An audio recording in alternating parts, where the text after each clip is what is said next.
Last time ये question आपको दिया था, जो बोर्ड पे है, ये क्वेश्चन आपको करने के लिए दिया था। अब इसमें एक पार्ट मैंने करवा दिया था कि कितनी देर में ये स्प्रिंग टाइट होगी। दूसरा पार्ट आपको करने के लिए दिया था कि इंपल्स ऑफ टेंशन बताओ जब रस्सी टाइट होगी तब। तो क्वेश्चन लास्ट टाइम दिया, आज उसका आंसर बता रहा हूं।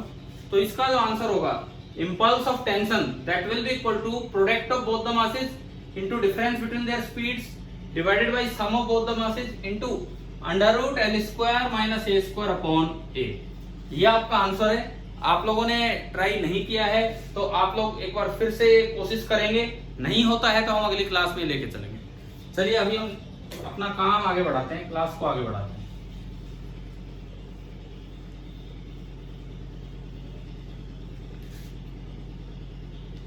कर लेंगे, अब तो ट्राई करेंगे ना ये वाला सवाल, इंपल्स कैलकुलेशन वाला। Yes sir. ठीक है, अब देखो सुनो, जैसे इंपल्स का सिंपली मीनिंग होता है change in graph, change in momentum, sorry. Impulse का मतलब होता है चेंज इन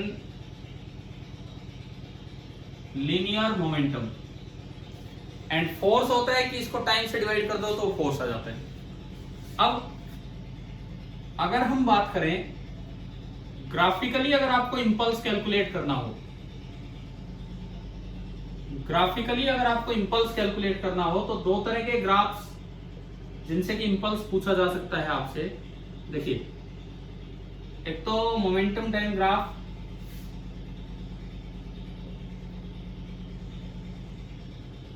एंड एक फोर्स टाइम ग्राफ।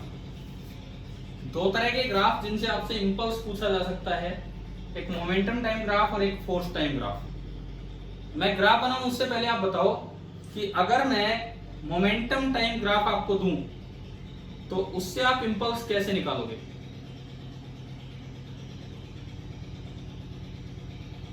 बताओ, अगर मैं मोमेंटम टाइम ग्राफ आपको दूं तो उससे आप इंपल्स कैसे निकालोगे? कैसा भी मोमेंटम टाइम ग्राफ दिया हो, सपोज मोमेंटम टाइम ग्राफ आपको, सर उसकी स्लोप इंपल्स देगा। उसकी स्लोप इंपल्स क्यों देगा? यही सबसे गलत जवाब था जो एक बार में आ गया है। देखो, पीटी ग्राफ की स्लोप इंपल्स क्यों देगा भाई? इंपल्स का मतलब क्या होता है, एक बार ये बताओ दोबारा से।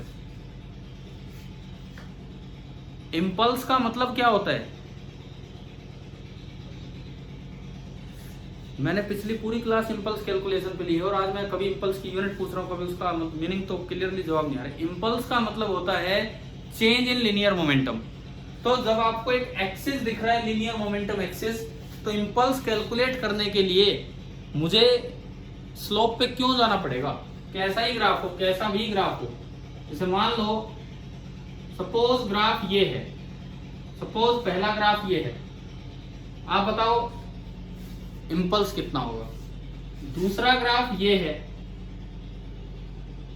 ये वैल्यू 1 से गई 3 पे, अब आप बताओ इंपल्स कितना होगा? इंपल्स का मतलब क्या होता है? Simply change in linear momentum. ठीक है, क्या यहाँ पहले ग्राफ में मोमेंटम में कोई चेंज हो रहा है या मोमेंटम कांस्टेंट है? कांस्टेंट है। कांस्टेंट है तो डेल्टा पी 0 है, और डेल्टा पी ही इंपल्स होता है, तो इंपल्स कितना आ गया? 0 आ गया। आपने, या चलो कोई बात नहीं, अक्सर हम ऐसा जवाब दे जाते हैं कि भाई पीटी ग्राफ हो, मोमेंटम टाइम ग्राफ हो, तो उसकी स्लोप आपको इंपल्स देती है। हम अक्सर ये गलत चीज कह जाते हैं। पीटी ग्राफ से तो केवल change in linear momentum direct read किया जाएगा पी एक्सिस से, change in linear momentum directly read किया जाएगा पी एक्सिस से। अच्छा, पीटी ग्राफ की स्लोप देती क्या है फिर आपको? इंपल्स नहीं देती तो क्या देती है? बताओ, मोमेंटम टाइम ग्राफ की स्लोप आपको क्या देती है?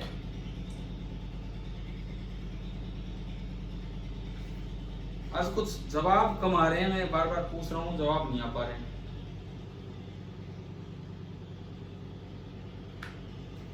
भाई पीटी ग्राफ की स्लोप क्या देती है? वाई एक्स ग्राफ की स्लोप देती है dy बाई डी एक्स, तो पीटी ग्राफ की स्लोप देगी dp by dt।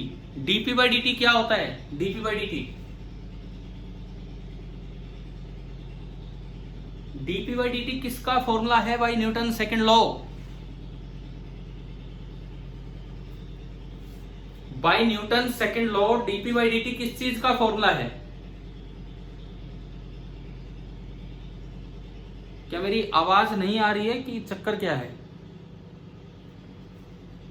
By Newton second law DP by d T किस चीज का फॉर्मूला है?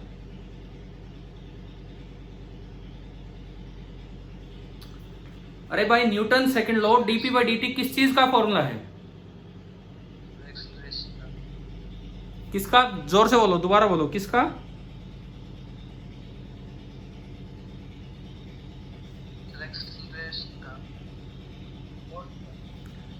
न्यूटन सेकेंड लॉ कहता है F is equal to dp by d t, यानी कि जो फोर्स लग रहा होगा किसी भी पार्टिकल पे, जो फोर्स लग रहा होगा वो आपको देगा डीपी बाई डी टी। इसका मतलब मोमेंटम टाइम ग्राफ अगर आपको दिया हो, पीटी ग्राफ अगर आपको दिया हो, आपको इंपल्स निकालना हो, पीटी ग्राफ आपको दिया है, आपको इंपल्स निकालना है, तो आप सिंपली क्या करेंगे? पी एक्सिस से रीड करेंगे, रीड फ्रॉम पी एक्सिस, केवल पी एक्सिस से रीड कीजिए एंड ओनली क्या कैलकुलेट कर लीजिए, क्या देख लीजिए वहां से? Change in P, change in P. अगर मैं इसकी बात करूं, इस ग्राफ की, पीटी ग्राफ की स्लोप, तो slope of PT graph, PT graph की जो स्लोप है वो आपको क्या देगी? वो तो दरअसल फोर्स देगी, क्योंकि एफ होता है डीपी बाई डी। अगर कभी इंपल्सिव फोर्स का मैग्नीट्यूड पूछ लिया जाए बाई चांस, तो वो इसकी स्लोप से निकलेगा। अगर वैसे इंपल्स पूछा जाए तो डायरेक्ट रीड करेंगे। अब मैं चलता हूं फोर्स टाइम ग्राफ की तरफ। एफ टी ग्राफ, कोई भी कैसा भी आपको ग्राफ दे दिया जाए, सपोज अगेन मैं कहता हूं एफ टी ग्राफ ऐसा दे रखा है, ये दे रखा है एफ टी ग्राफ, ये 0 से 2, ये 5 से 8। अब पूछा जाए कि भाई इंपल्स बताओ 2 सेकंड में कितना इंपल्स दिया है पार्टिकल को, अब क्या आंसर होगा इसका? Area under curve. हाँ, क्योंकि एफ टी ग्राफ से अगर आपको इंपल्स निकालना है, इंपल्स का मतलब होता है change in linear momentum and it gives area under the curve. कैसे? Integral F D T by F आपका होता है डीपी बाई डी टी, तो यहां से डीपी आ गया एफ डी टी, दोनों साइड इंटीग्रेशन कर दिया, तो डीपी का इंटीग्रेशन हो जाएगा पी, P1 से P2, यानी कि delta p, that is integral F D t, and delta p is impulse and this is equal to integral F D t means area under force time curve. आपको ये पता है ना कि कल टेस्ट है, शायद आपको बोल रखा था। yes, है ना? मैं अभी तो आपको बहुत रिवीजन करने की जरूरत है उस टेस्ट से पहले, क्योंकि मैं इन चीजों पे 10-10 बार पूछ रहा हूं तब कोई जवाब आ रहा है।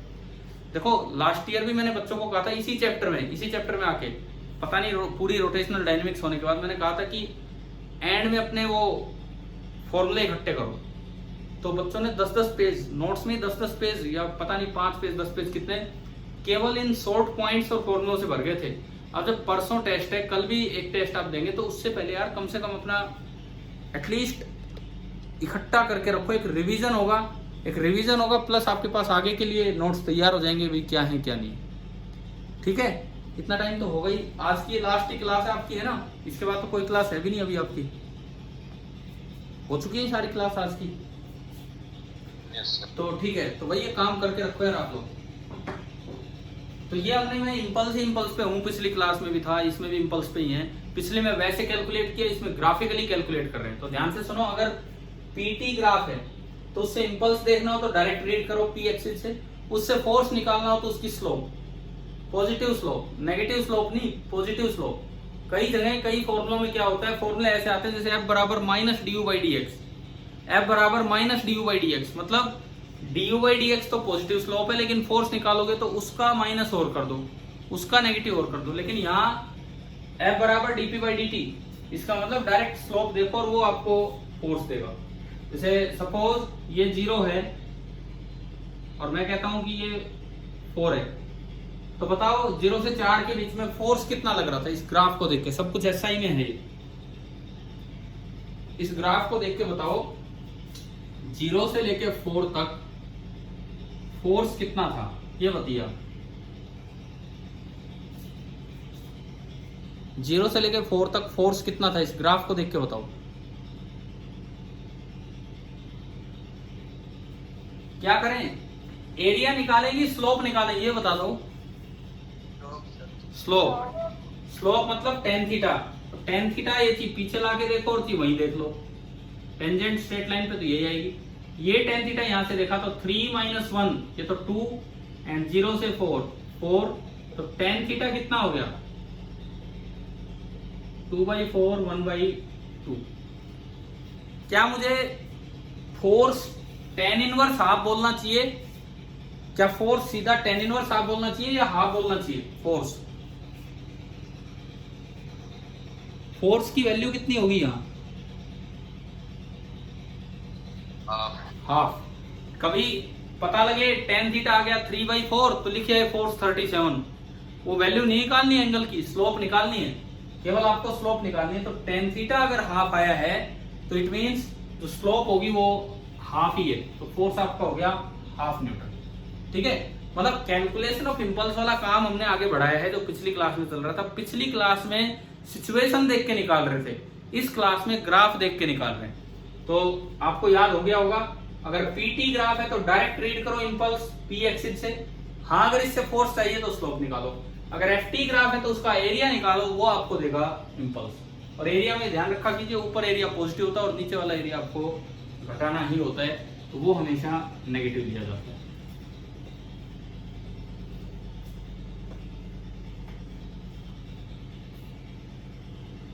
आप ये बताओ, फॉर्मूले करोगे इकट्ठे कि नहीं करोगे? इतना टाइम तो है, परसों है आपका टेस्ट। तो कॉपी खोल के नहीं, अगर कर रखे हैं तो मेरे पास आप भेजेंगे। अच्छे लिखे होंगे तो यार मेरे भी काम आएंगे। अच्छा है ना, मैं भी अपने उस पर रिकॉर्ड में रखूंगा, हाँ आप लोगों ने बनाए। और जो ठीक होंगे, जो सबसे अच्छे होंगे, मैं शेयर कर दूंगा आपके ग्रुप पे, शेयर कर दूंगा कि भाई ये चीजें हैं। नहीं तो और भी सुधार करना होगा तो मैं खुद लिख के कल, आज समय मिलेगा तो आज, नहीं तो कल मैं खुद लिख के आपको पूरी एक फॉर्मूला चार्ट सा बना के आपको दे देंगे। ठीक है, उसके बाद टेस्ट देना आसान हो जाता है। रिवीजन कभी भी करना हो उससे आसान हो जाएगा, और कुछ नहीं। ठीक है, चलो अब आगे बढ़ते हैं इसी में कुछ काम। अब जैसे 3 तरह की चीजें हैं इस चैप्टर के लिए: impulse and momentum conservation, collision, and तीसरी चीज आपकी है सेंटर ऑफ मास। ये हर्षित, आपने एक क्वेश्चन भेजा था यार एच.सी. वर्मा का, पता नहीं कौन सा सवाल था, क्या हो गया कि नहीं हुआ? बताओ। हो गया सर। हो गया ना? ठीक है, चलो मैं बना रहा हूँ बोर्ड पे, थोड़ा सा बता देता हूँ। तो एचसीवी का कौन सा है क्वेश्चन नंबर, कौन सा है एच.सी. वर्मा का ये एक्सरसाइज का? 11th है। उसमें कुछ ऐसा था कि ये प्लेट है, ये प्लेट है और उसके 2 रेडियस दे रखे थे। इनर रेडियस में भी R1, आउटर रेडियस में भी R2, और आपको सेंटर ऑफ मास लोकेट करना था। तो इसको करने के 2 तरीके। एक तो है आप एलिमेंट मानो, वैसी स्ट्रिप मानो R रेडियस पे जाके dr थिकनेस की वैसी। और जो डिस्क वाला प्रूफ किया था 4r/3π, उसमें लिमिट लगी थी 0 से r, और इसमें लिमिट लगेंगी R1 से R2। तो आंसर आ जाएगा। एक तरीका तो है ये। दूसरा तरीका आपका है क्या, कि क्या बताया था अर्षित, बताओ आप, मैंने आपको बताया भी था उसमें। A1 x1 minus. हाँ, दूसरा तरीका है आप एक पूरी भरी सेमी डिस्क मान लो, उसका 4r2/3π ऊपर होगा, उसका पूरे का एरिया लिख दो πr2² माइनस। अब कट क्या किया है आपने? डिस्क कट की है, होलो नहीं है, सॉलिड डिस्क कट की है। उसका सेंटर ऑफ मास आएगा 4r1/3π पे, और उसका एरिया हो जाएगा πr1²/2। और फिर हमारे पास एक फॉर्मूला है, एक्सियम शायद आप सबको याद हो, a1x1 - a2x2 upon a1 - a2 है ना ये फॉर्मूला, ठीक है, वो उससे आप ये कर लेंगे। मैं एक बार फिर पूछ लूं, HC वर्मा अब तक कर ली है क्या आप सभी बच्चों ने, या अभी भी नहीं किए? देखो एक एक सवाल हो जाना चाहिए, ऑब्जेक्टिव का भी एक एक क्वेश्चन, आपका टेस्ट तो ऑब्जेक्टिव होना है, तो ऑब्जेक्टिव 30 सवाल थे, 19 और 11, एक एक सवाल कीजिए, जो डाउट हो पूछिए आप इस तरीके से, ठीक है, बिकॉज कल तो लास्ट ही क्लास है, परसों तो पेपर ही है फिर आपका, तो अच्छा होना चाहिए अगर आप ये सारा काम कर लेंगे तो।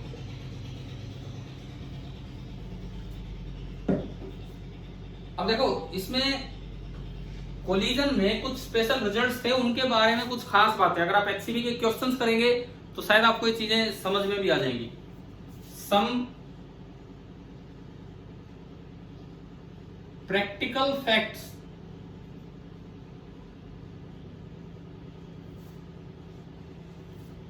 About the special results of some practical facts about the special results of collision. मुझे अभी एग्जैक्टली ध्यान नहीं है, HCV में शायद इस तरह के ऑब्जेक्टिव में कहीं जरूरत पड़े, नहीं भी पड़े तो वैसे याद रखें। आपने कोलिजन के समय कुछ बड़े रिजल्ट्स बनाए थे, इलास्टिक कोलिजन हो, सेम बॉडीज सेम मास हो, या हैवी बॉडी बहुत भारी हो, मतलब टारगेट बॉडी बहुत हैवी हो, या टारगेट बॉडी बहुत लाइट हो, बना रखे हैं कि नहीं ऐसे रिजल्ट्स? Yes sir. ठीक है, तो आप उसमें कोई भी एक रिजल्ट बताओ, जैसे मान लो सपोज पहला रिजल्ट मैं लेता हूं, कोई भी एक रिजल्ट मैं आपसे पूछना चाह रहा हूं अभी, ये एक टारगेट बॉडी है,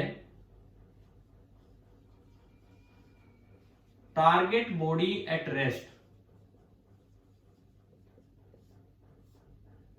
this is a target body at rest and it is very heavy, बहुत हैवी है, टारगेट बॉडी है रेस्ट पे और बहुत हैवी, एक बहुत हल्का मास आता है और v स्पीड से टकराता है, और कोलिजन है इलास्टिक, कोलिजन है इलास्टिक। तो बताओ क्या स्पेशल रिजल्ट था, इसके बारे में क्या था, अगर आपको याद है तो बताना, अगर आपने रिवाइज कर रखा है तो बताओ कि क्या होगा फाइनल, दोबारा बोलो क्या होगा? 2u1 प्लस, पहले देखो सुनो, ये बॉल आ रही है वी सुनो एक मिनट बात सुनो, ये बॉल आ रही है u1 स्पीड से और u2 रेस्ट पे है, u2 है 0, ये u1 से आई। अब एक तो ये बताओ v1 कितना होगा, और एक ये बताओ v2 कितना, v1 कितना होगा, v1 माइनस u1 मतलब पीछे की तरफ, और v2 कितना होगा, 0। वही बात है ना, सामने कोई ट्रक है वो रेस्ट पे है तो वो तो चलता नहीं है, ऐसे बॉल फेंक के मारोगे तो उससे। अब एक चीज सुनो, ट्रक से बॉल टकराई, ट्रक से बॉल टकराई तो ये एक कोलिजन के दौरान इंपल्सिव फोर्स लगा है, और तो एक्सटर्नल फोर्स हम कोई भी इंपल्सिव मानते ही नहीं है, नहीं मानते ना, और तो कोई एक्सटर्नल फोर्स इंपल्सिव है ही नहीं। ये जो रिजल्ट्स आए ये कहां से निकले हैं, ये रिजल्ट्स उन बड़े बड़े एक्सप्रेशन से निकले हैं, v1 v2 के बड़े बड़े एक्सप्रेशन से, ठीक है, और वो एक्सप्रेशंस कहां से निकले हैं, एक तो E की इक्वेशन से और एक मोमेंटम कंजर्वेशन की इक्वेशन से। वो जो v1 v2 के एक्सप्रेशन आए थे वो एक तो E की इक्वेशन से निकले थे और एक आपके मोमेंटम कंजर्वेशन की इक्वेशन से निकले थे, इन दो जगहों से रिजल्ट्स निकले, ठीक है। अब सुनो, उनमें आपने स्पेशल केसेस पुट किए ये आगे, अब आप एक बार चेक करो, ठीक है, ये रिजल्ट हम न्यूमेरिकल्स में यूज करते हैं, क्या सिस्टम का इनिशियल और फाइनल मोमेंटम कंजर्व है। अब इस रिजल्ट के साथ चेक करो, इस रिजल्ट के साथ ये कह रहा है, ये रिजल्ट कह रहा है कि टक्कर के बाद ये तो टकरा के वापिस आ गया यू से, और वो दूसरी हैवी बॉडी वहीं रेस्ट पे है, तो क्या सिस्टम का जो इनिशियल मोमेंटम था वही फाइनल मोमेंटम है या उससे अलग है, बताओ।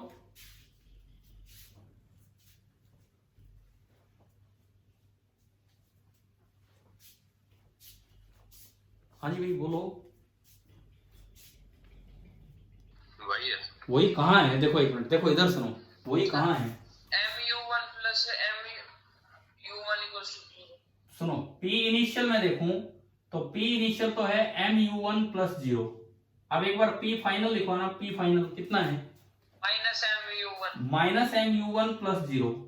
क्या इनिशियल और फाइनल मोमेंटम सेम है क्या? No sir. तो फिर ये रिजल्ट कैसे सही है? ये रिजल्ट तो उन बड़े बड़े फॉर्मूलों से आए हैं, और वो बड़े बड़े फॉर्मूले मोमेंटम कंजर्वेशन से आए हैं, और मोमेंटम कंजर्वेशन आ रहे हैं, तो फिर तो ये तो सही होना चाहिए था। फिर ये क्या दिक्कत है बताओ?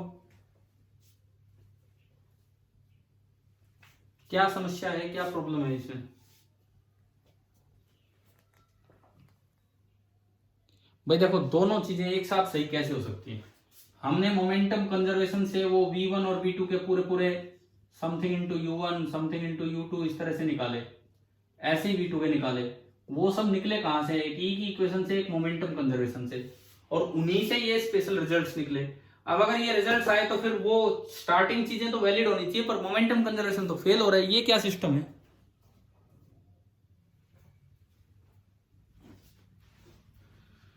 बताओ बताओ, जवाब दो इस बात का।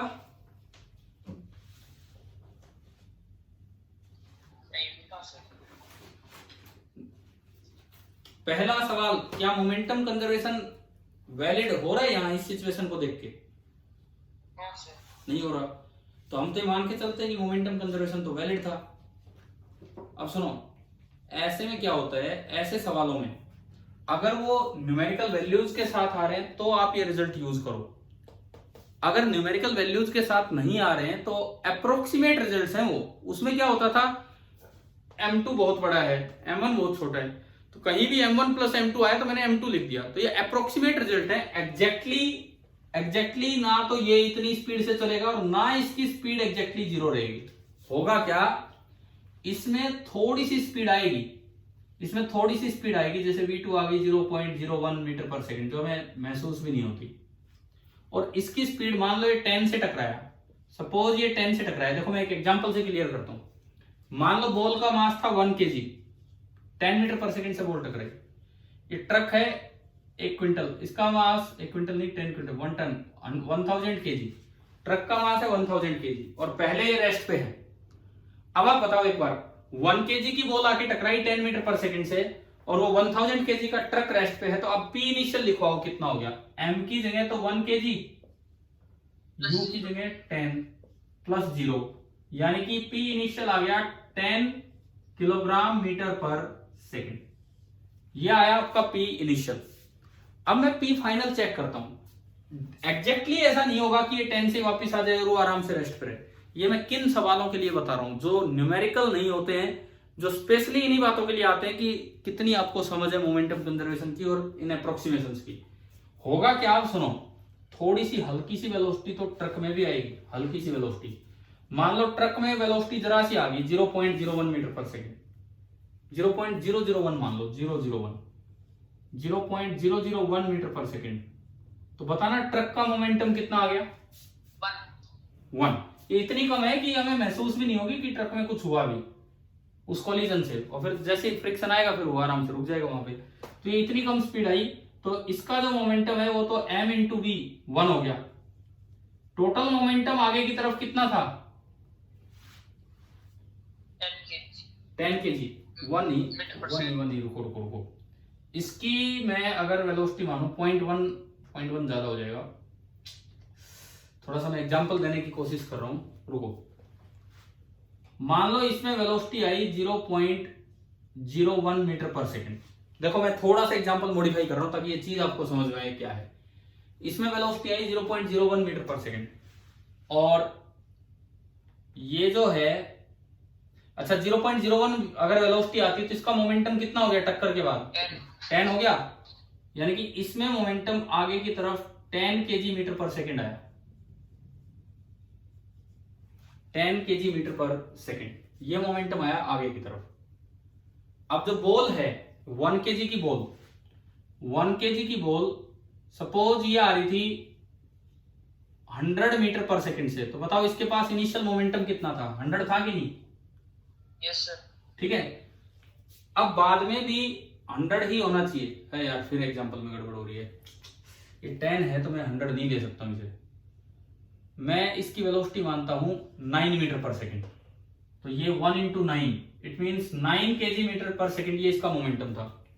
तो बाद में भी उधर की तरफ मोमेंटम 9 ही होना चाहिए था, तो तो 10 तो यही ले गया, 10 तो यही ले गया, यानी कि बचा हुआ मोमेंटम, थोड़ा बहुत मोमेंटम पीछे की तरफ इस बॉल में आया होगा, थोड़ा बहुत मोमेंटम पीछे की तरफ इस बॉल में आया होगा, ताकि टोटल मोमेंटम जो आगे था वही पीछे की तरफ रहे।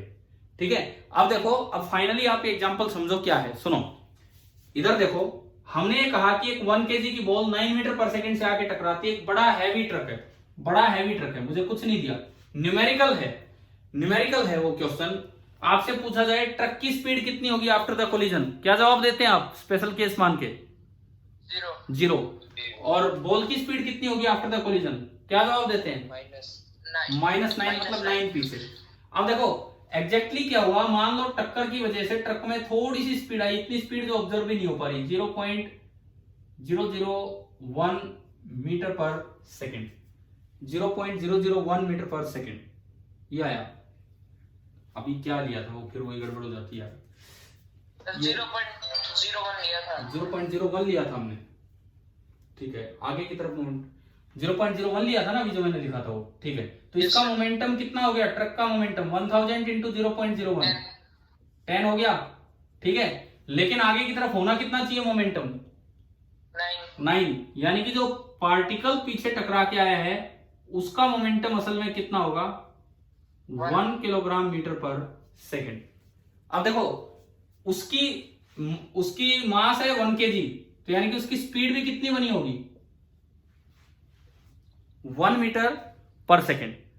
यानी कि अगर आपको ट्रक का हल्का सा भी पता लग जाए ना कि उसमें थोड़ी सी भी स्पीड आई है, तो इसमें बहुत भारी कमी आ गई। अगर मैं अपना रिजल्ट ही बना के चलूं कि ट्रक रेस्ट पे ही रहा, तो आपने बोल दिया कि 9 से टकराया, 9 से ही वापस आ गया। लेकिन अगर ट्रक में देखो आप हल्की सी भी स्पीड आई है, तो इसकी कितनी स्पीड होगी? बहुत कम, 1 मीटर पर सेकेंड। तो वो जो रिजल्ट्स हैं वो ऑलमोस्ट ये मानते हुए हैं कि ये बिल्कुल नहीं चला। क्यों? क्योंकि इसमें ये जो स्पीड होगी हम नेग्लेक्ट कर सकते हैं, इग्नोर कर सकते हैं। इसको इग्नोर करोगे तब वो रिजल्ट्स हैं। तो for theoretical questions, conceptual problems, आप वो रिजल्ट नहीं लगाएंगे। वो वाले जो रिजल्ट्स हैं वो केवल और केवल अपने न्यूमेरिकल वैल्यूज वाले क्वेश्चंस के लिए ही आप लगाया करेंगे। ठीक है, समझ आया कि नहीं आया बताओ? आ गया सर। ठीक है, ध्यान रखना इन चीजों का, कहीं भी यूज हो जाए किसी भी सवाल में कहीं भी। तो हमने हेडिंग डाली some practical facts about the special results of collision. तो पहली बात ये आती है कि for momentum conservation assume that all the external forces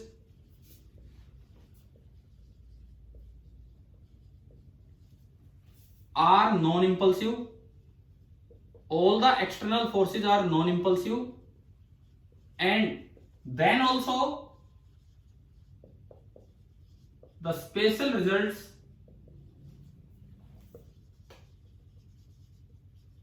are only approximate,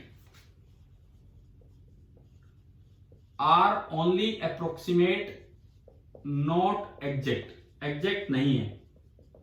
means they can be used in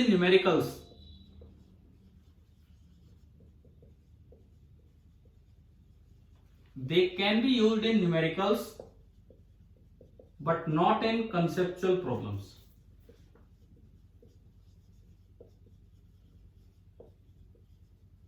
अभी बताओ क्या पहला पॉइंट आप सभी को क्लियर हो गया जो मैंने बताया है यहाँ पे? Yes sir. ठीक है, इसके बाद शायद मुझे ध्यान नहीं है कि आपकी इसमें कहीं यूज भी हुआ हो ऐसा, एचसीवी के ऑब्जेक्टिव अगर आपने किए हों, में भी कहीं यूज हुआ हो इस तरह की बात।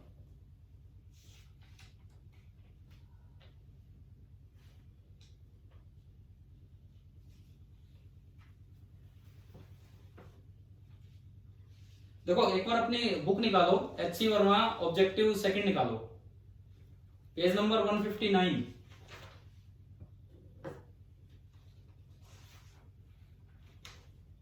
Page number 159 HCV objective second आप निकालिए।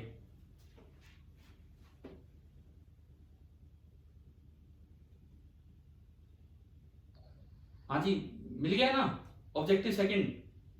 क्वेश्चन नंबर 10 पे आओ, क्वेश्चन नंबर 10। मैं बोलता हूं, आप देखिए अपनी किताब में, a body moving towards a finite body at rest, सामने एक फाइनाइट बॉडी रेस्ट पे है और उससे एक बॉडी आके टकराती है, कोलाइड्स विद इट, वो आके टकरा गई है। तो अब क्या क्या पॉसिबल है, ये पूछना चाह रहा है कि क्या क्या पॉसिबल है कि टक्कर के बाद दोनों ही बॉडी रेस्ट पे आ जाए, टक्कर के बाद दोनों चलने लग जाए, moving body comes to rest and stationary body moving, stationary body remain stationary but the moving body changes is velocity. अब ये बड़ा अच्छा सवाल है मेरे इस पॉइंट को समझाने के लिए, ठीक है। मैं वही देख रहा था कि मुझे जहां तक लगता था, ध्यान था, पिछली साल का ध्यान लगा लो कि कहीं ना कहीं है ये। तो अब आप आंसर मत देखना, अगर अभी तक देख लिया हो तो देख लिया हो, नहीं तो आंसर मत देखना। सुनो, हम ले रहे हैं HCV page number 159, objective second, question number 10। ये वाला सवाल हम ले रहे हैं इस पॉइंट को समझाने के लिए। ये लिखता है a body moving towards a finite body at rest, सामने एक बॉडी थी किसी मास m2 की और ये बॉडी रेस्ट पे थी, पीछे से एक बॉडी चल के आती है m1 मास की और ये किसी तरह से इसको आके टकराती है u1 वेलोसिटी के साथ, ठीक है। ना तो ये दिया कोलिजन कैसा है, ना ये दिया कि कोई स्पेशल केस है, वो आप खुद एज्यूम कर सकते हो। सुनो, टक्कर के बाद ये कहता है क्या ऐसा पॉसिबल है कि both the bodies come to rest, उससे तो मोमेंटम कंजर्वेशन ही वायलेट हो रहा है, समझ रहे हो। पी इनिशियल कितना है, पी इनिशियल कितना है इसका, m1u1 पॉजिटिव आगे की तरफ। तो अगर दोनों बॉडीज रेस्ट पे आ गई तो मोमेंटम ही खत्म हो गया, तो ये तो खत्म, पहला केस तो हो नहीं सकता। दूसरा सुनो, it is possible that both the bodies move after the collision, ज्यादातर कोलिजन्स तो ऐसे ही होते हैं, यस सर, ज्यादातर कोलिजन तो नॉर्मल ऐसे ही होते हैं, टक्कर के बाद दोनों चल पड़े, तो बिल्कुल पॉसिबल है। v1 v2 के फॉर्मूले हमने निकाले हुए हैं इसमें। तो तीसरा, it is possible that the moving body comes to rest and the stationary body starts moving. ऐसा किसमें होता था, आपको ध्यान है इलास्टिक कोलिजन में अगर आइडेंटिकल मास आके टकराए तो इंटरचेंज हो जाती है वेलोसिटीज, यस सर, तो बिल्कुल पॉसिबल है। और अगर ऐसा हो, मान लो दोनों मास सेम है और वेलोसिटी इंटरचेंज हो जाए, तो m1 रेस्ट पे आ गया टक्कर के बाद और m2 चल पड़ा, मान लो इसकी वेलोसिटी लेके, मास सेम था। अब बताओ क्या मोमेंटम कंजर्वेशन सही है कि नहीं, सही है सर, है ना। इसका भी मोमेंटम mu1 और पहले वाले का भी मोमेंटम mu1, तो इसका मतलब मोमेंटम कंजर्वेशन इज वैलिड, कोई दिक्कत ही नहीं है। ये भी केस हो सकता है। चौथे केस पे आओ, the stationary body remain stationary and the moving body changes its velocity, मतलब वो अपनी डायरेक्शन चेंज कर ले। वेलोसिटी का मतलब है खाली मैग्नीट्यूड ही नहीं होता, डायरेक्शन भी होती है उसमें। तो ये है आपका फोर्थ केस। अभी जो आपने आज जो स्पेशल केस डिस्कस किया वो यही तो हो रहा था। अगर सामने वाली बॉडी एक बहुत हैवी बॉडी है, इलास्टिक कोलिजन हो रहा है बहुत हल्की बॉडी का, तो ये तो रेस्ट पे रहेगी और वो अपना सेम वेलोसिटी सेम स्पीड से पीछे आ जाएगी, तो वेलोसिटी तो चेंज होगी। तो बताओ आखिरी ऑप्शन सही है कि नहीं है, बताओ एक बार बताओ, आखिरी ऑप्शन डी ऑप्शन सही होना चाहिए कि नहीं होना चाहिए, डी ऑप्शन सही होना चाहिए कि नहीं होना चाहिए, सही है। यस सर, अब अपना आंसर देखो, आप आंसर देखो बुक में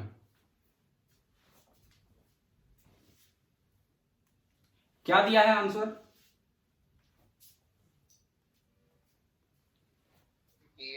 बी एंड सी। फिर उन्होंने डी क्यों गलत कर दिया,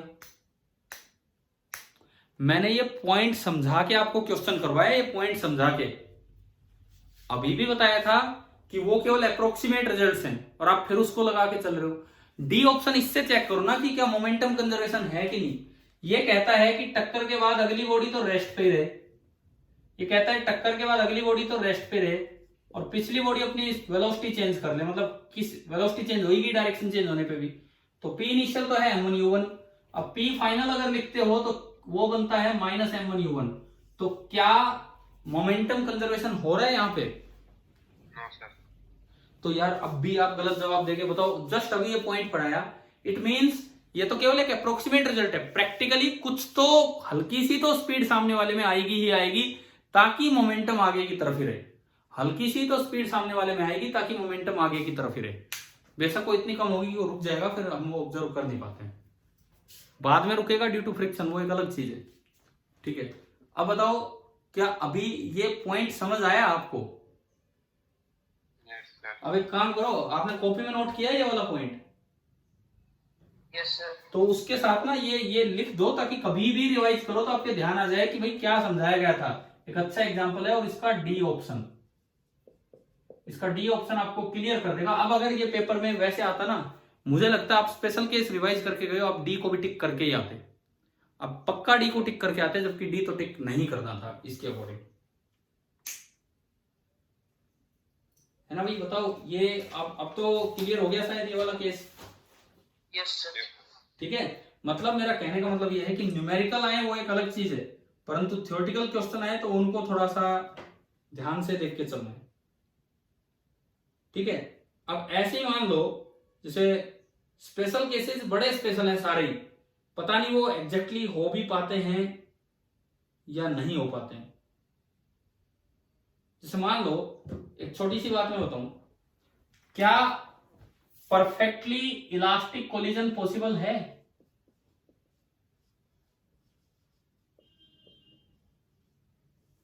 न्यूमेरिकल में तो हम धड़ाधड़ करते हैं, सारे कोलिजन करते हैं। क्या परफेक्टली इलास्टिक कोलिजन पॉसिबल है? No sir. क्यों, क्या रीजन? परफेक्टली इलास्टिक कोलिजन कहता है कि टक्कर से पहले और टक्कर के बाद, जो टक्कर से पहले सिस्टम की काइनेटिक एनर्जी थी वही टक्कर के बाद, बीच में नहीं कहता। ऐसा ध्यान है ना आपको? बीच में तो क्या होता है? डिफॉर्मेशन होता है। काइनेटिक किस में कन्वर्ट होती है? पोटेंशियल में। परंतु वो वापस पूरी की पूरी पोटेंशियल वापस काइनेटिक में कन्वर्ट हो जाती है according to the elastic collision. ये था उसमें। लेकिन मतलब काइनेटिक एनर्जी जो है पहले और बाद में सेम रहती है, मतलब मैकेनिकल एनर्जी तो उसकी कांस्टेंट ही रही, बीच में चाहे कन्वर्ट हुई किसी फॉर्म में पर वो वापस आ गई। क्या प्रैक्टिकली ऐसा होता है जैसे कोलिजन होगा तो आवाज भी नहीं आई, वो बिल्कुल गर्म भी नहीं हुए, हल्का सा कुछ भी नहीं हुआ? कोई भी कोलिजन हो, कुछ साउंड, कुछ हीट, कुछ लाइट, कुछ तो प्रोड्यूस होता ही है ना, वहां पे होता ही है हमेशा। यानी कि प्रैक्टिकली तो इलास्टिक कोलिजन पॉसिबल हो ही नहीं पाते हैं। ठीक है, मतलब जितने भी कोलिजन होंगे सारे किस तरह के होंगे? 3 कैटेगरी बताई थी हमने आपको, 3 कैटेगरी बताई थी। जितने भी कोलिजन होंगे लगभग किस तरह के होंगे बताओ? इलास्टिक। हाँ, तो बीच वाला केस है ना, वो न्यूमेरिकल्स करने के लिए तो भाई ठीक है, न्यूमेरिकल्स करने के लिए तो कुछ ना कुछ तो देना ही पड़ता है उनको स्पेशल। ठीक है, नहीं तो जो आपका जो बीच वाला केस है प्रैक्टिकली वही होता है, प्रैक्टिकली वही सब चीजें। तो सेकंड फैक्ट, हम प्रैक्टिकल फैक्ट्स लिख रहे हैं कोलिजन के बारे में, कोलिजन से related practical fact. Second fact ये,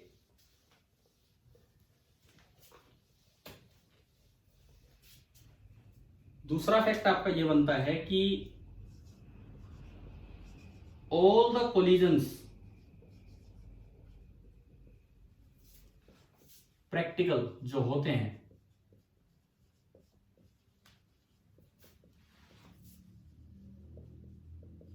दे आर इनइलास्टिक। ठीक है, मतलब जो एक्सट्रीम जो केस हैं वो तो केवल बस किताबों और क्वेश्चंस की बात है, जो बीच का केस है वही आपके कोलिजन्स होते हैं। ठीक है, कोलिजन से रिलेटेड और भी चीजें और भी रिजल्ट्स आप बनाएंगे, आपको हम दे रहे हैं काम करने के लिए। यार आज मतलब मैं ये चाह रहा हूं कि आप अपने रिजल्ट्स बना के सेंड करो, क्योंकि उस रिजल्ट से मुझे पता लगेगा कि आपकी तैयारी कैसी है। उस रिजल्ट से ही हमें पता लगेगा आपकी तैयारी कैसी है, और कोई बात नहीं है। ठीक है, कितना पढ़ते हो आप? मुझे 1 मिनट ये बताओ, जस्ट 1 मिनट में बात करूं, कितना पढ़ते हो? किस समय सोते हो, किस समय उठते हो, क्या करते हो क्लासेज अटेंड करने के अलावा? क्लासेज अटेंड करने के अलावा कितना पढ़ते हो आप? अच्छा यूं बताओ, सुनो, फिजिक्स को ऑन एन एवरेज 3 घंटे फिजिक्स को मिल रहे हैं कि नहीं क्लास के अलावा?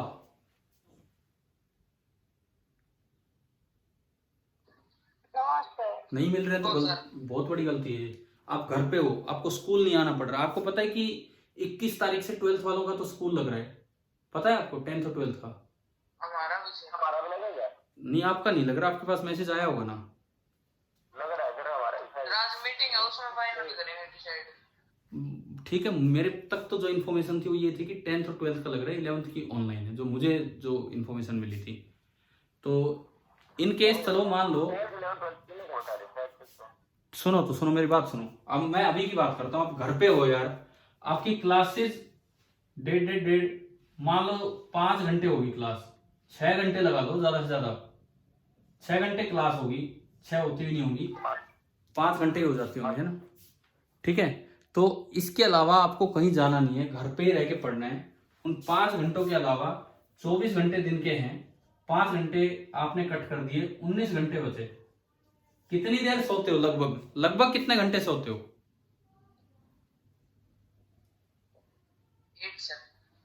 8 11 घंटे अब भी बच गए, 11 घंटे। अब इन 11 में से भाई आपको 9 घंटे तो अपनी पढ़ाई के निकालने चाहिए, अगर आप आईआईटी जाना चाहते हो तो। अगर आप आईआईटी कॉलेज में जाना चाहते हो, ये सबके लिए ही बात है, कोई मेडिकल का स्टूडेंट है वो डॉक्टर बनना चाहता है, आप आईआईटी में जाना चाहते हो, तो एटलीस्ट, क्योंकि अभी आप घर पे हो, बाद में जब स्कूल आओगे तो 9 घंटे निकालना मुश्किल हो जाएगा। अभी आप घर पे हो तो आपको 9 घंटे मतलब ऑन एन एवरेज 3-3 घंटे एक सब्जेक्ट के लिए निकालने चाहिए, क्योंकि 11 में से 9 घंटे पढ़ाई के निकालोगे मतलब या तो अपना कुछ और बस जरूरी काम है वो करो या पढ़ो। टाइम पास मत करो कि ऐसे ही बैठ के पूरा दिन निकाल दिया, टाइम पास मत करो बिल्कुल भी, ऐसे ही बैठ के पूरा दिन निकाल दिया, इस तरह से बात नहीं बनने वाली है।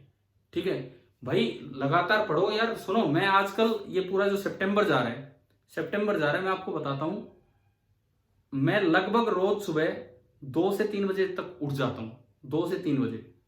काफी जल्दी है ये, क्योंकि आजकल मैं भी कहीं बिजी हूं अपनी पढ़ाई में, अपने काम में, इस तरह से, तो बीच बीच में आपकी क्लास भी ले रहा हूं। तो यार जब आपको तो यही पेपर देना है, ये आईआईटी वाला, तो आप क्यों नहीं इतना पढ़ सकते? आप रात को पढ़ो, आपसे सुबह नहीं उठा जाता, आप रात को पढ़िए, लेट पढ़िए, कैसे भी हो, कैसे तो करो। अब उस दिन वो 7 बजे जो क्लास थी, वो 7 बजे मेरे लिए तो काफी लेट थी, आपके लिए वो बहुत जल्दी थी, तो इसीलिए मैं बार बार पूछ रहा था कि भाई कंफर्टेबल हो कि नहीं, उठ सकते हो कि नहीं, ये सब है। तो एटलीस्ट आप ये आज से मेहनत अभी से करना स्टार्ट कर दो, आज से ही, मतलब 3 घंटे पर सब्जेक्ट, एक सब्जेक्ट को 3 घंटे दोगे तब जाके काम बनेगा। और आगे अगर स्कूल आते हो तो हो सकता है आधा घंटा कम करना पड़ जाए, रेगुलर इतना दोगे ना तब जाके बात बनेगी। आप, मैं बताऊं आपको कितनी खुशी होगी, आप एक दिन 3 घंटे तो दे के देखो यार, एक दिन लगातार एक सब्जेक्ट में 3, फिर अगले में 3, फिर अगले में 3, एक दिन ऐसा करके देखो पूरा दिन। ठीक है, हार्डवर्क है ये हार्डवर्क है, ये करना पड़ेगा, इससे थकान नहीं होती। आप एक बात ध्यान रखना, अगर आप थक रहे हो ना इस चीज से, तो इसका मतलब आपका इंटरेस्ट ही नहीं है। अगर आप सच में पढ़ने से थक रहे हो तो इसका मतलब आपका इंटरेस्ट नहीं है। ये जो पढ़ाई वाला हार्डवर्क है, इससे कभी भी थकान नहीं होती है। इसके बाद तो यार इतना मतलब संतुष्टि मिलती है, मजा आता है। उसके बाद आप सोएंगे, आप आधा 1 घंटा घर पे बैठेंगे, कितना अच्छा लगेगा आप देखना, आपको खुद ये लगेगा। मतलब ऐसा इतना पढ़ना है कि घर वाले कहें कि भाई रख दे थोड़ी देर। अभी क्या होता होगा, घर वाले कहते होंगे यार पढ़ लेना थोड़ी देर, इतनी देर होगी, पढ़ लेना थोड़ी देर, इस तरह का भी काम हो सकता है ना। कौन सी कैटेगरी में हो आप अभी? कितने घंटे? तो चलो कुछ नहीं कहते तो ना, तो देखो बीच वाले कभी कहीं नहीं पहुंच रहे हैं, मैं आपको बता देता हूं, बीच वाले कभी कहीं नहीं पहुंच रहे हैं। पूरे 2 साल वो सेटिस्फाइड रहेंगे कि वो थोड़ा पढ़ लिया, हाँ बहुत है, थोड़ा पढ़ लिया, हाँ ठीक है, हम पढ़ रहे हैं, टेस्ट होते हैं ठीक ठाक है, पढ़ रहे हैं। मैं आपको आज ही ये बातें इसलिए कह रहा हूं, परसों आपका फिर से टेस्ट है, पता नहीं कितने तो हो लिए टेस्ट, कितने तो हो लिए। हम एक ही लेवल पे आ रहे हैं, हर बार हम एक लेवल पे आ रहे हैं। मतलब ठीक है, कुछ बच्चे अच्छा कर रहे हैं, वो अच्छा ही कर रहे हैं, कुछ डाउन है वो डाउन ही है, तो लेवल ही एक दिख रहा है, कुछ इंप्रूवमेंट ही नजर नहीं आ रहा है। बल्कि अच्छा करने वाला भी और अच्छा करे ना। पिछले टेस्ट की अगर मैं बात करूं, मनीष कितने मार्क्स आए थे फिजिक्स में? 90 के अप्रोक्स थे, 89 थे। लेकिन इस सेक्शन में ठीक है, हो सक और किसी के थे इस सेक्शन में 89 से ऊपर पिछले टेस्ट में? पूजा कितने थे? पूजा 85 थे। अच्छा ठीक है, ये इस सेक्शन में अच्छे मार्क्स हैं, लेकिन आपको ध्यान है जब वो ओवरऑल रिजल्ट आया तो उसमें 100 मार्क्स भी थे बच्चों के। ध्यान है कि नहीं बताओ? पिछले ही टेस्ट के फिजिक्स के रिजल्ट में 100 मार्क्स भी आ रहे थे बच्चों के, 100 आउट ऑफ 100, Yes, sir. चाहे वो किसी सेक्शन का, क्या मैं ये कह रहा हूं, चाहे वो किसी सेक्शन का बच्चा हो, वो आपके साथ का है। आप खाली मेडिकल बी से compete क्यों कर रहे हो, नॉन मेडिकल बी से? एक एक सेक्शन लेके कंपटीशन का क्या मतलब है? वो जब रिजल्ट कॉमन आता है तो आपको वो देखना चाहिए ना, वो कमी दिख रही है हमें। अब जब मैं अपने किसी और एग्जाम के लिए मैं इतना पढ़ रहा हूं, आप क्यों नहीं पढ़ते हो? आप क्यों नहीं पढ़ सकते हो भाई? आपको तो ये कैरियर मेकिंग एग्जाम है आपका, तो मेरे इतने वो नहीं है ऐसे कोई एग्जाम, आपके तो बहुत जरूरी एग्जाम है। मतलब अगर इन 2 सालों में नहीं पढ़े तो फिर वो थोड़ा हमेशा ही चलता रहेगा ऐसे, और इन 2 साल में पढ़ लिए, एक ऐसी आदत बन जाएगी मेहनत करने की, कभी नहीं रुकोगे फिर। बताओ, कुछ लग रहा है कि हमें कुछ इंप्रूवमेंट करनी चाहिए, पढ़ाई का टाइम बढ़ाना चाहिए? Yes, sir.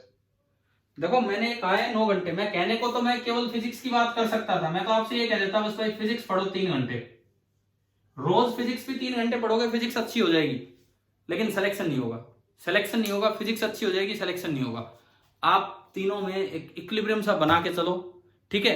और आज से ही वेट मत करो, क्योंकि 21 से अगर स्कूल आना पड़ गया तो हो सकता है 9 घंटे ना भी निकल पाए। इन 2-3 दिनों में तो मेहनत करो, इन 2-3 दिनों में तो मेहनत करो इतनी, ठीक है? या तो दिन में पढ़ो या रात में पढ़ो। और मैं तो कहता हूं जब 9 घंटे निकालोगे तो दिन और रात का तो पता ही नहीं लगेगा, पूरा दिन ही आपका ऐसा जा रहा है। आपके सोने के 8 घंटे अपने स्पेयर में रखो, कौन से आप सोते हो, किस समय आप सो रहे हो, किस समय नहीं सो रहे हो। अभी कनीना से एक बच्चा है अमन बंसल, 55th रैंक लेके आया जेईई मेंस में, जिक्र हुआ है किसी क्लास में हमारा उनका आपके साथ? No, sir. नहीं हुआ, बताता हूं यार, सुनो। अमन बंसल 55th रैंक लेके आया है ऑल इंडिया। अब वो मेंस की 55th, एडवांस में इतनी भी हो सकती है, इससे अच्छी भी आ सकती है। मतलब टॉप 100 उसका आईआईटी में, जनरल कैटेगरी का बच्चा है, टॉप 100 में, जनरल में वो बड़ी उम्मीद है कि टॉप 100 में आएगा, और क्या पता और अच्छी रैंक के साथ भी आ जाए। तो यार वो बच्चा, अब ऐसा भी नहीं है कि कोई बहुत हाई फाई जगह पढ़ा है, एलकेजी से वो, मैं उसको देख रहा हूं यहीं का है, ठीक है? एलकेजी से हम उसे देख रहे हैं भाई, यहीं से वो बच्चा है, ये लगा लो। अभी वो 12th पास आउट हुआ है इस बार, और कितना मेहनती बच्चा है। जब वो 10th क्लास में था, मैं बताता हूं आपको एक बात, 10th क्लास में था, इलेक्ट्रिसिटी, ऑप्टिक्स, ये चैप्टर आते हैं 10th में आपके, Yes, sir. और यही चैप्टर 12th में भी आते हैं, है ना? तो मैंने 2-3 बार 100 मार्क्स का ऑब्जेक्टिव पेपर लिया, 12th का लिया, 100 मार्क्स का ऑब्जेक्टिव, जैसे आपका ये जेईई मेंस का होता है, इस तरह से फिजिक्स, ओनली फिजिक्स। अब कमाल की बात यह है, उस पेपर में जैसे 30-35 जितने बच्चे बैठे, 30 बच्चे होते थे 12th के, तो 3-4 बच्चे मैं 10th के बैठा देता था इस तरह से। उनमें से, उन 35 बच्चों में से टॉप वही बच्चा कर रहा था अमन बंसल, जब वो 10th क्लास में था तब। और ऐसा नहीं है कहीं बाहर पढ़ रहा था, कहीं बहुत दूर पढ़ रहा था, यही अपने स्कूल का ही स्टूडेंट था 10th में, और तब भी वो फर्स्ट रैंक लेके आता। अबाउ 90 उसके मार्क्स आते, अबाउ 90 मीन्स एक आधा सवाल मुश्किल से गलत होता। 12th वाले बच्चों को शर्म आती, यार ये हो क्या रहा है, हम इतनी कोशिश कर रहे हैं, पर वो कोशिश असल में वो ज्यादा कर रहा था उनसे। तो वो क्या चीज थी, वो एक बस एक सटीक तरीका था कि भाई कैसे तो क्लास अटेंड करनी है, और कैसे घर पे होमवर्क करना है, नोट्स बनाने और रिवाइज करना है। देखो रिवीजन बहुत ज्यादा जरूरी चीज है। परसों टेस्ट है, नंबर उसी बच्चे के आएंगे जो अब से रिवीजन में लग जाएगा। अब से क्या आपने तैयार किया है, वो अपने छोटे छोटे पॉइंट्स बना ले, क्या किया है, बहुत नए नए और बुक्स उठाने की जरूरत ही नहीं है। मत जाओ वही पता लगे दुनिया भर की किताबें उठा ली ना, क्या आपने पढ़ा है उन्हीं को रिवाइज करो। मैं तो कहता हूँ एच वर्मा तक रुक जाओ, अभी बाद में कर लेना और चीजें, अभी तो एच वर्मा तक आप रुक जाओ, अभी जो टेस्ट होने वाला है इस चैप्टर के लिए। तो कितना रिवीजन कर यार, अगर आपको मेरी इन बातों का कुछ असर होगा ना, तो 2 दिन बाद होने वाले टेस्ट में आपको पता लग जाएगा कि सच में कितना फर्क पड़ता है इन चीजों से। बताओ, कुछ मन बन रहा है आज पढ़ने का, आज शाम को, आज रात को, क्लास के बाद या कभी? मे भी हो सकता है क्लास के बाद आप ना पढ़े, जस्ट क्लास के बाद हो सकता है भाई आपको लग रहा हो पूरे दिन हो गया, लेकिन पूरा दिन कुछ नहीं होता है। आप अपना टाइम टेबल, अच्छा एक और चीज है इसमें, सुनो एक और चीज, कई बार हम ना टाइम फिक्स कर लेते हैं, मुझे तो वो भी बहुत गलत सा लगता है। ठीक है, हो सकता है कुछ टीचर्स के अकॉर्डिंग वो सही हो कि भाई मैं 8 से 11 पढ़ूंगा फिजिक्स, 11 से 1 अगली चीज, या थोड़ा ब्रेक ले लिया, 12 से 3 मैथ्स हो गया। पता है यार, ये टाइम मुझे नहीं लगता कि बहुत सही तरीका है। मे भी कुछ टीचर्स इसी तरह से करवाते हो, बताते हो। मुझे जो, मैं अपने पर्सनल एक्सपीरियंस से बताऊं, जब भी कभी टाइम बना के पढ़ने की कोशिश की है ना, वो घड़ी में वो जैसे 8 से 11 फिजिक्स, तो मैं यूं ही वेट करता रहूंगा यार 11 कब बजेंगे, 9 बजे तो भी घड़ी पे ध्यान हो, 2 घंटे और रह गए, मतलब वो तो 11 बजाने हो गए जबरदस्ती, किताब लेके बैठा हूं, मुझे ये नहीं पता क्या है, बस 11 बजाने हैं। इसकी बजाय आप टॉपिक दिमाग में रखो कि भाई आज मुझे सेंटर ऑफ मास कवर करना है, या आज HCV के ये इतने क्वेश्चन करने हैं ट्राई। अब वो चीज 10:30 हो जाए और चाहे उसमें 11:30 बज जाए। 10:30 हो गए तो कोई बात नहीं, आधा घंटा किसी और सब्जेक्ट में दे दो, इसमें छोड़ दो आज। 11:30 हो गए तो किसी का आधा घंटा कम कर लो, लेकिन समय को समय से देख के मत चलो, समय को अपने काम से देख के चलो, तब जाके कुछ कर पाएंगे, तब जाके कुछ अचीव हो पाएगा। ठीक है, अब ये जैसे अमन बंसल वाला मैं आपको उदाहरण दे रहा था, आपको पिछले जेईई मेंस में, आपको पता है जेईई मेंस के 2 अटेम्प्ट होते हैं आजकल, पता है ना, 2 अटेम्प्ट देने को मतलब अलाउ कर रखा है। सुनो, पिछले अटेम्प्ट में उसके मार्क्स सुनोगे आप, 300 में से 291, 3 सब्जेक्ट का पेपर दिया उसने, 300 में से 291, 291। 291 का क्या मतलब है यार? 291 का मतलब है कि केवल उसके 9 नंबर कटे। 9 नंबर का मतलब है, 9 नंबर का मतलब है कि एक क्वेश्चन गलत हुआ है और एक क्वेश्चन मिस हो गया। एक क्वेश्चन गलत हुआ तो 4 और 1, समझ गए हो किस तरह से मैं बोल रहा हूं? Yes sir. ठीक है, और जो उसका गलत हुआ था मैं बताता हूं, जो भी उसका गलत हुआ था, वो कह रहा था कि बोल सर केमिस्ट्री का एक सवाल था, बिल्कुल लास्ट मिनट चल रहा था और वो बच गया था, तो मैंने रैंडमली उसको टिक कर दिया, रैंडमली। अब वो अगर सही हो जाता, रैंडम टिक से अगर वो सही हो जाता, तो देखो वो कहां पहुंच जाता, वो 100 परसेंटाइल में पहुंच जाता। 100 परसेंटाइल, परसेंटेज और परसेंटाइल में फर्क है, पता है ना? परसेंटाइल आपको ये बताती है कि भाई इतने परसेंट बच्चे आपसे नीचे हैं इस एग्जाम में, इतने परसेंट बच्चे आपसे नीचे। परसेंटेज एग्जैक्ट मार्क्स आपको बताती है। तो यानी कि अगर आपके 100% मार्क्स नहीं भी आए हैं तो भी आपकी 100 परसेंटाइल हो सकती है।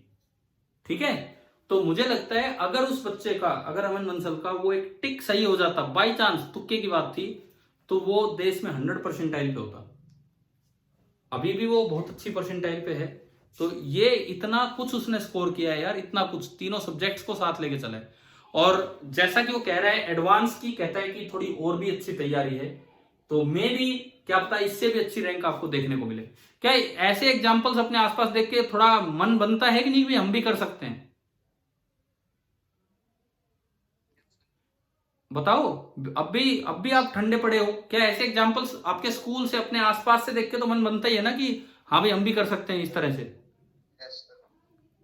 ठीक है, और ऐसा भी नहीं है कि उस बच्चे की कोई प्राइमरी एजुकेशन या कोई सेकेंडरी एजुकेशन बहुत ही हाई फाई जगह हुई हो, वो क्लास 9 तक तो इधर ही था, तो मतलब यही करीना के स्कूल में, तो मतलब जिस लेवल पे बच्चे आधे, कोई कुछ कर रहा है कोई कुछ नहीं कर रहा है, उस लेवल से उठ के वो निकल के कहां पहुंचा है। अभी खैर पूरा नहीं हुआ है, अभी तो जेई एडवांस और हो लेता है। मैं उम्मीद ही कर रहा हूँ कि टॉप 100 रैंक वो पक्का निकाले, और क्या पता 55 से अच्छी रैंक भी निकाले। अगर ऐसा हुआ तो पक्का आपको मिलवाएंगे अमन बंसल से। स्कूल लग गया तो वहां, नहीं तो मैं ऑनलाइन क्लास में बुला के आपसे एक बार मीटिंग करवाऊंगा। ठीक है, ठीक है। अब मुझे ये बताओ, आज रात का प्लान बताओ, आप क्या पढ़ोगे? देखो मैंने अब पिछले कुछ देर से आज पढ़ाया नहीं है, क्योंकि ज्यादा जरूरी ये था जो मैं अभी बता रहा हूं। और ये आप अगर ऐसा कर रहे होगे तो मुझे दिख जाएगा ये काम, आपने क्या बनाया है। आप अगर मुझे सेंड करोगे पता लग जाएगा कि हाँ भाई ये नोट्स बनाए हैं, ये शॉर्ट नोट्स बनाए हैं, फॉर्मुला नोट्स बनाए हैं, लास्ट में क्वेश्चन है तो क्या डाउट है। कल टेस्ट लेंगे तो उसमें आप कैसा करोगे, कल क्लास लेंगे उसमें फाइनल रिवीजन होगा, तो पता लग जाएगा आप क्या कर रहे हो। मुझे आज रात का प्लान बताओ, मैं आपके साथ रहूंगा, कोई दिक्कत ही नहीं है। मतलब पढ़ने का प्लान, पढ़ने का, कब तक क्या कुछ पढ़ रहे हो, कितना, भाई देखो बनाएंगे सर। ठीक है, आप कोई बात नहीं, आप अपना काम कीजिए और मैं ये उम्मीद करता हूँ कि मेरी इन बातों का कुछ ना कुछ असर होगा आप पे, बिल्कुल होगा। तो सबसे पहली चीज तो मुझे अब ये चाहिए कि जो HCV है उसके objective first and objective second अगर आपने कर लिए हैं तो डाउट्स बताओ, अगर कर लिए हैं तो डाउट्स बताओ अभी। HCV इस चैप्टर के objective first and objective second exercise के मैं 64 तक करवाया हूं, सारे डिस्कस, सारे नहीं कुछ एक के रह गए होंगे, ज्यादातर जो डाउट्स आए थे मैंने कर दिए थे, कॉमन डाउट्स। अभी बताओ आप ऑब्जेक्टिव फर्स्ट और ऑब्जेक्टिव सेकंड में क्या कुछ प्रॉब्लम है? जैसे एक 10वां सवाल तो अभी हमने किया ही था, बोलोगे भाई अगर किसी ने किए भी हो, किसी को प्रॉब्लम भी हो तो? फर्स्ट में तो कोई नहीं है सर। फर्स्ट में कोई प्रॉब्लम ही नहीं है, चलो ठीक है। तो एक बार किसी भी बच्चे को अगर कोई प्रॉब्लम ही नहीं है फर्स्ट में, तो हम 11th क्वेश्चन के डिस्कशन पे आते हैं। रैंडमली सेलेक्ट किया है, कोई देख के नहीं किया, रैंडमली सेलेक्ट किया है कि 11th क्वेश्चन जस्ट ये देखने के लिए कि आपको सच में, मतलब आपको दिखाने के लिए कि आपको सच में आता है कि नहीं आता है। क्वेश्चन नंबर 11 देखिए, ऑब्जेक्टिव फर्स्ट का। A body falling vertically downward under gravity breaks in two parts of unequal masses. नीचे की तरफ आ रही थी और फिर वो दो पार्ट्स में डिवाइड हो गई, ये आपका सवाल है। तो लिखता है the centre of mass of the two parts taken together shift horizontally. अच्छा, एक दिन वो एक क्वेश्चन मैंने डिस्कस करवाया था, बैग वाला क्वेश्चन करवाया था कि वो आदमी गिर गया तो उसने बैग एक साइड फेंक दिया, खुद पौन में जा गिरा, करवाया है ना पूरा क्वेश्चन वो, है ना? तो उससे लिंक करके बताओ इसका आंसर। एक आदमी या एक बॉडी नीचे आ रही थी, it burst into two parts, वो कैसे भी मूव की हो, सेंटर ऑफ मास किधर शिफ्ट होगा, लेफ्ट की तरफ, राइट की तरफ, या बिल्कुल वर्टिकल चलेगा?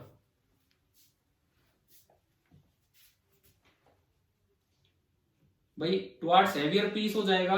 देखो सुनो सर वर्टिकल।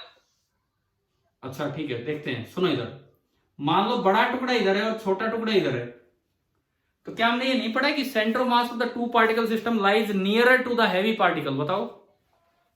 Yes sir. तो डॉक्टर एच.सी. वर्मा ने एक क्वेश्चन इसलिए दिया है ताकि बच्चा उस बात से कंफ्यूज होके और गलत आंसर करके आए, ताकि बच्चा उस बात से कंफ्यूज होके और गलत आंसर करके आए। कौन सी बात से? कि हैवियर के पास होता है, हाँ, तो हैवियर के पास होता है तो वो सोचेगा कि हैवी की तरफ गया। नहीं, ऐसा है कि बाहर से कोई फोर्स नहीं लग रहा, अब होगा क्या, ये लाइटर दूर होगा, फोर्स नहीं है सर, फिक्स रहेगा। हाँ, लेकिन वो बात गलत नहीं है कि हैवी के पास होगा, हैवी के पास तो अब भी है। देखो कोई बर्स्टिंग हुई, किसी तरह से टूट गए, ये इधर जा रहा है, ये इधर जा रहा है। अब आप देखो किसी भी वक्त सेंटर ऑफ मास तो यही है, ये हैवी के पास है कि लाइट के पास है? हैवी के पास है। हैवी के पास तो अब भी है, हैवी के पास तो ये अभी भी है, लेकिन वर्टिकली चलेगा, बिल्कुल सीधा चलेगा। ये वो बैग वाला ही क्वेश्चन है जो वहां पे था, उसमें भी आप देखोगे ना, उस सवाल में वो डिस्टेंसेज निकाली थी, तो आदमी कम दूरी पे गया होगा, हैवियर चीज कम दूरी पे गई होगी, और जो बैग है वो ज्यादा दूरी पे गया होगा। ध्यान है ना ये? Yes sir. ठीक है, चलो कोई नहीं। अब मैं आता हूं ऑब्जेक्टिव सेकंड पे। ऑब्जेक्टिव फर्स्ट में भाई अभी भी देखो, मुझे पता है सभी बच्चों ने ट्राई नहीं किए, मुझे पता है सभी बच्चों ने ट्राई नहीं किए, ये बात एक्सेप्ट करने वाली बात नहीं है, छोड़ो। लेकिन अगर नहीं किए तो आज की रात पूरी एच.सी. वर्मा के इस चैप्टर के नाम, ठीक है, प्लस अपने फॉर्मूला नोट्स बनाने के नाम, वेरिएबल मास पीछे का पार्ट, कोलिजन पीछे का पार्ट, और centre mass and impulse momentum का ये सब यहाँ का। तो इन सारी चीजें ये एक पेज में नहीं बनने वाले हैं नोट्स, मैं कह रहा हूं 5 से 6 10 पेज तक चले जाएंगे नोट्स, ये पॉइंट नोट्स ही क्या है क्या नहीं, अगर आप ढंग से लिखोगे तो। अच्छा, उसके बाद मैं आता हूं ऑब्जेक्टिव सेकंड में। ऑब्जेक्टिव फर्स्ट में तो आप बता ही नहीं रहे, कोई और समस्या? फिर से पूछ लेता हूं कि ऑब्जेक्टिव फर्स्ट में सच में अब किसी को कोई दिक्कत ही नहीं है क्या?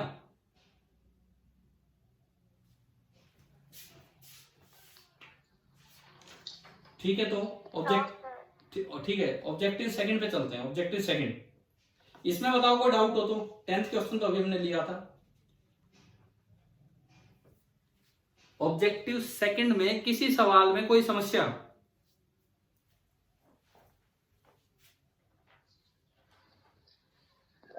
सर किया नहीं, अभी अच्छा देखो, ठीक है, कम से कम आपने बताया तो सही, कम से कम आपने सही तो बताया मुझे कि हाँ किए नहीं है। देखो ऐसा है, अब आज करेंगे तो मतलब करेंगे वो काम। मुझे कल सुबह जब मैं अपना मोबाइल चेक करूं सुबह, तो मुझे आपके डाउट्स मिलने चाहिए, मुझे आपके डाउट्स मिलने चाहिए। समय मिलेगा लाइव क्लास या फिर वैसे रिकॉर्डिंग, क्योंकि अब मेरे पास एक और समय है, सुबह जब जरूरत पड़ेगी 7 से 8 हम ले लेंगे क्लास। शाम को मैं नहीं, उस दिन तो होगी, किसी दिन एक्स्ट्रा की जरूरत पड़ेगी तो भी ली जा सकती है, वो आपको इन्फॉर्म कर दिया जाएगा। जस्ट आपके भले के लिए, आपका रिवीजन करवाने के लिए, और कोई बात नहीं है। तो अब भाई, अब देखो, अब मुझे और कुछ नहीं चाहिए, बस ये है कि आज आप ऑब्जेक्टिव फर्स्ट, ऑब्जेक्टिव सेकंड में 30 सवाल है, एक्सरसाइज में 64 है। किसी बच्चे ने नहीं किए हैं तो अपने कर ले, क्योंकि कुछ चीजें डिस्कस हो चुकी हैं, वो आप देख लेना वहां से। और जो सोल्ड एग्जाम्पल हैं वो 24 हैं, सोल्ड एग्जाम्पल 24। मैं आपको बताता हूं कितने अच्छे हैं। एक बार आप 24 जहां वर्कड आउट एग्जाम्पल्स हैं उधर आओ, वर्कड आउट एग्जाम्पल्स, उनमें से कुछ चीजें तो मैं ले चुका हूं डायरेक्ट क्लास में। वर्कड आउट एग्जाम्पल नंबर 24 पे आप आओ। देखो 24th क्वेश्चन देखो, 24th क्या ये नहीं करवा दिया पहले आपको डिस्कस इंपल्स के समय? करा दिया सर। दोनों तरीके से, इंपल्स मोमेंटम इक्वेशन से भी और along the line momentum conservation करवाया, दोनों तरीके से। Yes. इन्होंने सॉल्यूशन दिया है केवल इंपल्स मोमेंटम इक्वेशन से, मैंने आपको एक डायरेक्ट मेथड भी करवाया था। उसके बाद आओ 23, क्या ये नहीं करवा दिया लॉ ऑफ रिफ्लेक्शन? करा दिया सर। लॉ ऑफ रिफ्लेक्शन याद है आपको? tan r is equal to 1/e into tan i, Yes, sir. याद है ना? Yes, sir. और बताओ तो r बड़ा होता है कि i बड़ा होता है किसी भी कोलिजन के लिए? r बड़ा होता है सर। r ही बड़ा होता है। अगर बिल्कुल परफेक्ट मतलब इलास्टिक कोलिजन ही आ गया तो i और r बराबर होते हैं, नहीं तो r बड़ा होता है। तो ये सारी बातें तो यार आप अपने अगर फॉर्मूला नोट्स तैयार करोगे तो उनमें अपने आप आएंगी ये सारी की सारी चीजें, ठीक है। फिर ये स्प्रिंग टाइप क्वेश्चन है 19वां, एक बार एक साइड f लगाया, एक बार दोनों साइड f1 f2, क्या लिए थे हमने इस तरह के क्वेश्चन? रिसेंट क्लासेज में ही लिए थे। तो हो सकता है यहाँ थोड़ा सा अलग हो, मे भी थोड़ा सा अलग हो, ठीक है। फिर ये पिछले पेज पे मैं आया, प्लैंक पे बॉय का मोशन, ये लड़का बना के दिखा रखा, आदमी बना के दिखा रखा है, किए ना ये आपने, मोमेंटम कंजर्वेशन, ठीक है। और पेज पलटो, वापिस आओ, प्रोजेक्टाइल दिखा रखा है क्वेश्चन नंबर 8 में, ये ब्रेक हो गया, एक टुकड़ा वहीं आ गया, एक टुकड़ा कहां जाएगा? मुझे लगता है इवन न्यूटन लॉ के समय भी ये चीजें करवा दी गई थी, यही सेम क्वेश्चन, ठीक है। उसके बाद आप यहां पे आओ, ये क्वेश्चन नंबर 5, एक को थोड़ा सा डिस्प्लेस किया तो दूसरे को कितना करेंगे, सेंटर ऑफ मास वही रहे, करवाया था इस टाइप का शुरू में, Yes, sir. सेंटर ऑफ मास जब आया तब, ठीक है। हाँ, एक जो चीज बची हुई है जो शायद मैंने नहीं ली, क्वेश्चन नंबर 2 देखो, क्वेश्चन नंबर 2, 3rd भी मैंने करवा दिया। 3rd जब रोड का सेंटर ऑफ मास लोकेट कर रहे थे तो पहले लीनियर ना, सॉरी, पहले यूनिफॉर्म ली थी एंड उसके बाद आपने वेरिएबल ली थी ना ये एलिमेंट वाला, ठीक है। 2nd जैसा मुझे लगता है कि कोई क्वेश्चन हुआ नहीं, बाकी तो लगभग हो ही गए। 2nd में क्या है, एक बार 2nd देखते हैं। 2nd नहीं करवाया ना, ये डेंसिटी अलग अलग देके प्लेट्स में, एक बार दो। आज का ये अगला काम यही कर रहे हैं हम, क्वेश्चन नंबर 2। मैंने आपका ध्यान इन सोल्व एग्जांपल्स की तरफ इसलिए भी लगाया है ताकि आप एक बार फटाफट सोल्व ना करें तो सॉल्यूशन ही रीड कर लें। मतलब आज कल सुबह जब उठे तो ये सब कुछ फिनिश करके उठे, एचसी वर्मा का काम, बड़े कॉन्फिडेंस के साथ। फिर आप टेस्ट में भी जाएंगे और वैसे भी आगे के लिए एक तरीका आपको मिल जाएगा कि कैसे पढ़ना है। देखो सुनो, एक बार ये पढ़ते हैं question number 2, HCV page number 150,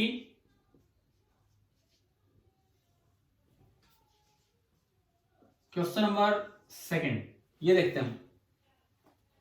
half of the rectangular plate shown in the figure this is made of a material of density ρ1 and the other half of density ρ2। आधी बनी है ρ1 से और आधी बनी है ρ2 से। Length of the plate is L, locate the centre of mass of the plate. देखो ये दिया गया है, प्लेट है ये, प्लेट में सरफेस मास डेंसिटी होगी, सिग्मा की बजाय इन्होंने वर्ड रो यूज कर दिया, सिंबल। तो एक है ρ1 और दूसरा आपका है ρ2, एक है ρ1 और दूसरा है ρ2। रो1 खुद अपने आप में यूनिफॉर्म है तो इसका सेंटर बिल्कुल बीच में होगा। रो1 अपने आप में यूनिफॉर्म है, इसका सेंटर बीच में होगा। रो2 अपने आप में यूनिफॉर्म है तो इसका सेंटर यहां बीच में होगा। ये C1 हो गया, ये C2 हो गया। अच्छा, इन दोनों की जो लंबाई, ना ना ना, पूरी लंबाई L दी है, पूरी लंबाई ये है। तो लोकेट द सेंटर ऑफ मास, तो उसके लिए कोई ओरिजिन लेना होगा। ओरिजिन इन्होंने दिखा रखा अपने डायग्राम में। Let this be the origin and this be the x axis. तो आपको एक्सियम लोकेट करना है अलग अलग डेंसिटीज के आगे, तो एक्सियम लोकेट करना है। क्या करें भाई, कैसे करें? M1X1 वाले करूंगी। हाँ, आपको पता है जब भी एक बड़े ऑब्जेक्ट के छोटे पीसेज यूनिफॉर्म हो तो उसका सारा मास समेट के कहां रख दिया कीजिए? इसके सेंटर ऑफ मास पे। ठीक है, तो यूं बताओ, पहला मास यहां आएगा M1, उसका कोऑर्डिनेट क्या बनेगा बताओ? अगर पूरी लेंथ L है तो इसका कोऑर्डिनेट क्या बनेगा? M1 L/2। L/2 कैसे हो गया? L/4। L/4 पूरा L है तो L/2 तो यही हुआ ना, तो इसका 1/4 L/4। C2 वहां है, C2 वहां है, L/4। हाँ, L/2 प्लस L/4, तो M2 this is 3L/4, 3L/4, L/4 3L/4। ठीक है, ये हो गया। अब M1 M2 क्या होगा? M1 M2 भाई डेंसिटी इनटू वॉल्यूम। मास कैसे लिखें? Density into volume. मान लो इस प्लेट का वॉल्यूम भी है, देखो वॉल्यूम कैसे निकलेगा? एरिया इनटू थोड़ी सी थिकनेस होगी प्लेट की, तो वो वॉल्यूम होगा। अगर सरफेस डेंसिटी बोला होता तो डेंसिटी इनटू वॉल्यूम, पर उसका सिंबल सिग्मा ले लेते। सरफेस डेंसिटी बोला होता तो सॉरी, डेंसिटी इनटू एरिया। मान लो इसका वॉल्यूम V है तो इसका भी V होगा, तो जो M1 होगा वो तो होगा रो1 इंटू V, और M2 होगा वो कितना होगा? रो2 इंटू V। M1 आपका हो गया रो1V और M2 हो गया रो2 इंटू V। लगाओ तो फॉर्मूला, एक्सियम M1x1 रो1V इंटू L/4 प्लस रो2V इंटू 3L/4 डिवाइडेड बाई रो1V प्लस रो2V। अब एक बात बताओ, क्या V से कोई दिक्कत है? हमने अपनी तरफ से अज्यूम किया V है, वो कैंसिल हो रहा है? कैंसिल हो जाएगा सर। कैंसिल हो जाएगा, आराम से कैंसिल हो जाएगा। V तो बिल्कुल आराम से कैंसिल हो जाएगा। अब जो बचेगा आप आंसर निकाल लोगे। इन्होंने इस वॉल्यूम को सॉल्यूशन में K मान रखा है, इन्होंने K से मल्टीप्लाई कर रखा है। सॉल्यूशन दिख रहा है ना आपको ये? Yes sir. ठीक है, तो फाइनली ऐसा है कि आज की क्लास में पढ़ा कम है, थोड़ा मैं आपको बस जागृत करने की ज्यादा कोशिश कर रहा था कि कुछ पढ़ो, ये है। और इतनी अच्छी किताब हमारे लिए एच.सी. वर्मा ने लिख रखी है, इतनी अच्छी किताब लिख रखी है भाई। और कोई किताब उठाते हैं, क्वेश्चन ही क्वेश्चन दुनिया भर के हैं, यहाँ लिमिटेड क्वेश्चन है, और मुझे लगता है एक बार बेसिक समझ बनाने के लिए सफिशिएंट है। इसके बाद से डायरेक्ट एग्जाम में क्वेश्चन देने चले जाओ, वहां भी हो जाएंगे। एक एच.सी. वर्मा पढ़ के, हमारे एक रिलेटिव हैं फिजिक्स में, एच.सी. वर्मा पढ़ के यार वो जेई में 23rd रैंक लिया है। जेई में IIT जेई में 23rd, IIT कानपुर के पास आउट अब तो वो IIT जेई में 23rd रैंक वो लेके आए थे, अजय गोयल नाम है उनका। तो फिजिक्स का वो कहते हैं, उन्होंने गिनती की किताबें उठाई, फिक्स किताबें, इसमें ये इसमें इसमें ये, और उसी के लगे रहे रिवीजन करने और ये सब, और फाइनली 23rd रैंक लेके आए। इतनी दूर की हम बात नहीं करेंगे, मैं परसों की बात कर रहा हूं। क्या इस बार मुझे दिखेंगे कोई 100 मार्क्स वाले? कोई बात नहीं, कोई बात नहीं, 100 मार्क्स आए ना आए, आप अपनी इतनी तैयारी कर जाओ कि मेरा एक एक सवाल हो जाए, वहां एक एक सवाल हो जाए। अगर सारे सही हो गए तो अपने आप 100 मार्क्स आ जाएंगे। ठीक है, तुक्का मारना नहीं है, सारे सही हो गए तो अपने आप 100 आएंगे। दूसरी बात, 100 भी चलो ठीक है, 100 तो एक स्पेशल कैटेगरी हो जाती है। मैं चाहता हूं कि पूरी क्लास के 70 से ज्यादा हो। एक लिस्ट बनती है ना, जो दिखता है कि 70 से ऊपर इतने बनाते हैं उसमें, या 80 कितना करते हैं रिजल्ट जब आता है उसमें। तो आपकी क्लास में थोड़े से तो बच्चे हैं, तो हम ये चाहते हैं कि सभी बच्चे 70 से ऊपर हो। देखते हैं भाई कितना असर होता है। ऐसा नहीं कि कल ही टेस्ट है, परसों टेस्ट है, तो टाइम है सफिशिएंट, अभी भी पढ़ने को काफी टाइम है। ठीक है, आगे कल मिलते हैं। कल देखते हैं क्या टाइम होगा, कुछ चेंज होगा तो मैं आपको मैसेज कर दूंगा। ठीक है, थैंक यू।